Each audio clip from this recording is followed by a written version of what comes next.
প্রিয় ছাত্রছাত্রীরা, আজ আমি আলোচনা করব সাধু ভাষা এবং চলিত ভাষা নিয়ে। সাধু ভাষা এবং চলিত ভাষার বৈশিষ্ট্য বলবো এবং সাধু ভাষা এবং চলিত ভাষার পার্থক্য বলবো। বাংলা ভাষার লিখিত রূপ দুটি, একটি সাধুরীতি, অন্যটি চলিত রীতি। সাধুরীতিটি পুরনো। ঊনবিংশ শতাব্দীর প্রথম থেকে বাংলা গদ্য গ্রন্থাদি রচিত এসেছে যে সাহিত্যিক রীতিতে তা সাধু ভাষা, আর শতাব্দীর পর শতাব্দী ধরে জনসাধারণের মুখে মুখে দৈনন্দিন জীবনের সঙ্গে যে ভাষা জড়িয়ে আছে তা হলো চলিত ভাষা। তবে বাংলা ভাষায় যে সাধুরীতির প্রচলন ছিল তা কেবল সাহিত্যেই সীমাবদ্ধ ছিল।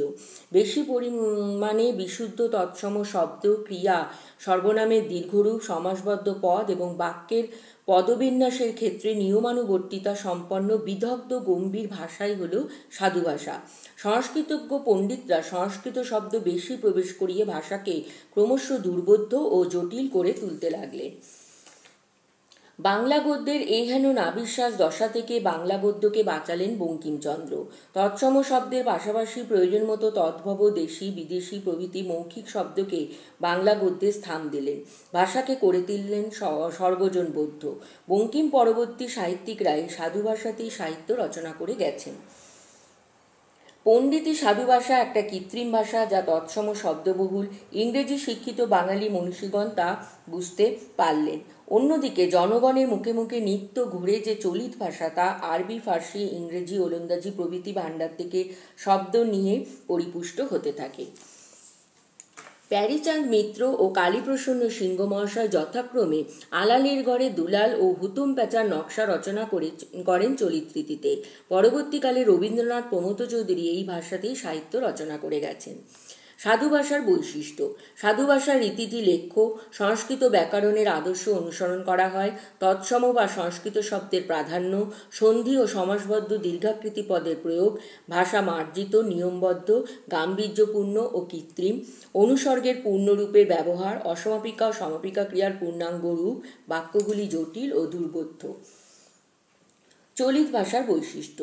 চলিত ভাষা মূলত মৌখিক ভাষা। চলিত রীতির লিখিত রূপে তাই মৌলিক উচ্চারণের সরাসরি প্রভাব, দেশি এবং তদ্ভব শব্দের ব্যবহার, অসমাপিকা ও সমাপিকা ক্রিয়ার সংক্ষিপ্ত রূপ, অনুসর্গের সংক্ষিপ্ত রূপ, সর্বনাম পদের সংক্ষিপ্ত রূপ।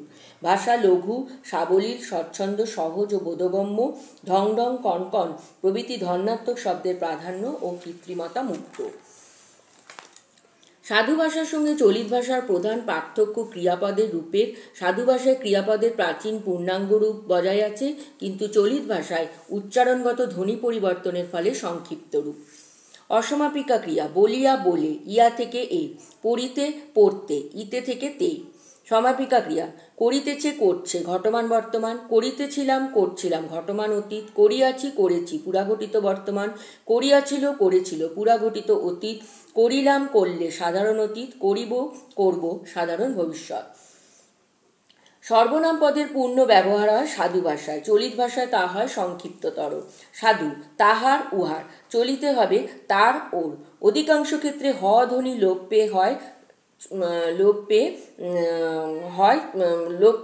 লোপ পায় চলিত ভাষায়। অনুসর্গের পূর্ণরূপের ব্যবহার সাধু ভাষায়, কিন্তু চলিত ভাষায় অনুসর্গের সংক্ষিপ্ত রূপ। হইতে হতে, দিয়া দিয়ে, থাকিয়া থেকে। সাধু ভাষায় তৎসম শব্দের ব্যবহার বেশি। পুত্র, কন্যা, জনক, জননী। চলিত ভাষায় অর্ধ তৎসম শব্দ। পুরোহিত, পুরুত, গৃহিণী, গিন্নি। দেশি ও তদ্ভব শব্দের বহুল ব্যবহার। বাবা, মা, ছেলে, মেয়ে। ধর্নাত্মক বা অনুকার শব্দের ব্যবহার সাধু ভাষায় নেই, কিন্তু চলিত ভাষায় আছে, যেমন চুপ চুপ, টুক টুক।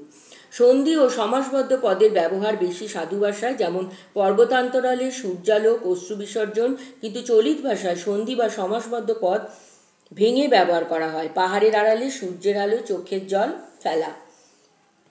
বিদেশি শব্দের ব্যবহার সাধু ভাষায় নেই, কিন্তু চলিত ভাষায় বহু বিদেশি শব্দের ব্যবহার। জানলা, গামছা, চেয়ার, টেবিল, চা। সাধু ভাষায় কর্তা, কর্ম, ক্রিয়াপদ বিন্যাসের এক ক্রমটি রক্ষিত হয়। ক্রিয়াপদগুলি বাক্যের শেষে বসে। ছেলেরা জানিতে পারিল, সকলে আসিয়া কাঁদিয়া পড়িল। চলিত রীতিতে তা হয় না। বিষম ব্যস্ত হয়ে পড়ল মুকুন্দ, সে যাবে কলকাতার দিকে। প্রথম অংশে কর্তার আগে ক্রিয়া, দ্বিতীয় অংশে ক্রিয়া কর্তার পরে বসল, স্থান হয়েছে বাক্যের মধ্যে। এবার বলবো গুরু চণ্ডালী দোষ। একই গদ্য রচনায় সাধু ও চলিত উভয় ভাষা অসঙ্গতভাবে মিশ্রিত হলে তাকে গুরুচণ্ডালী দোষ বলে। কখনো কখনো সাধু ভাষা চলিত ভাষার মিশ্রণ ঘটে, এই মিশ্রণকে গুরুচণ্ডালী দোষ বলে। সাহিত্যের ক্ষেত্রে এই গুরুচণ্ডালী দোষ রীতিবিরুদ্ধ, সর্বদাই তা বর্জনীয়। সাধু ভাষা রূপের সঙ্গে চলিত ভাষা রূপ, বিশেষত ক্রিয়াপদের রূপ মিশিয়ে ফেলা কখনো উচিত নয়। যেমন তুমি এলে আমি যাইব, এটা কিন্তু উচিত নয়। লেখা কি উচিত যে তুমি আসিলে আমি যাইব, নতুবা তুমি এলে আমি যাব।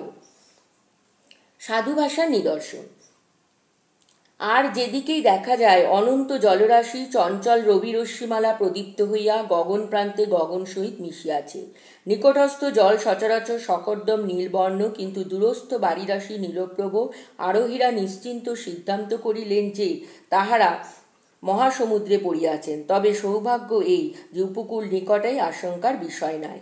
বঙ্কিমচন্দ্র চট্টোপাধ্যায়ের কপালকুণ্ডলা থেকে নেওয়া। চলিত ভাষার নিদর্শন। বলায়ের কাকি দুদিন অন্নগ্রহণ করলেন না, আর অনেক দিন পর্যন্ত আমার সঙ্গে একটি কথাও কননি। বলায়ের বাবা ওকে তার কোল থেকে নিয়ে গেল, সে যেন ওর নাড়ি ছিঁড়ে, আর ওর কাকা তার বলায়ের ভালোবাসার গাছটিকে চিরকালের মতো সরিয়ে দিলে। বলায় রবীন্দ্রনাথ ঠাকুর।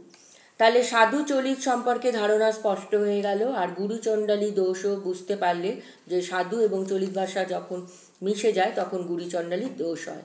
অনেক জায়গাতেই তোমরা দেখতে পাবে যে লেখায় কিন্তু গুরুচণ্ডালী দোষ দেখা যায়, তোমাদের চোখে পড়বে। তাই সাধু ভাষা এবং চলিত ভাষার ধারণা যদি সুস্পষ্ট থাকে তাহলে কিন্তু এই গুরুচণ্ডালী দোষ আর হবে না। তাহলে এই ভিডিও আমি এখানেই শেষ করব। যদি আমার এই ভিডিওটা তোমাদের উপকারে লাগে অবশ্যই ভিডিওটাকে লাইক করো, আর এই রকম আরও ভিডিও পেতে আমার সঙ্গে থেকো। সবাই ভালো থেকো।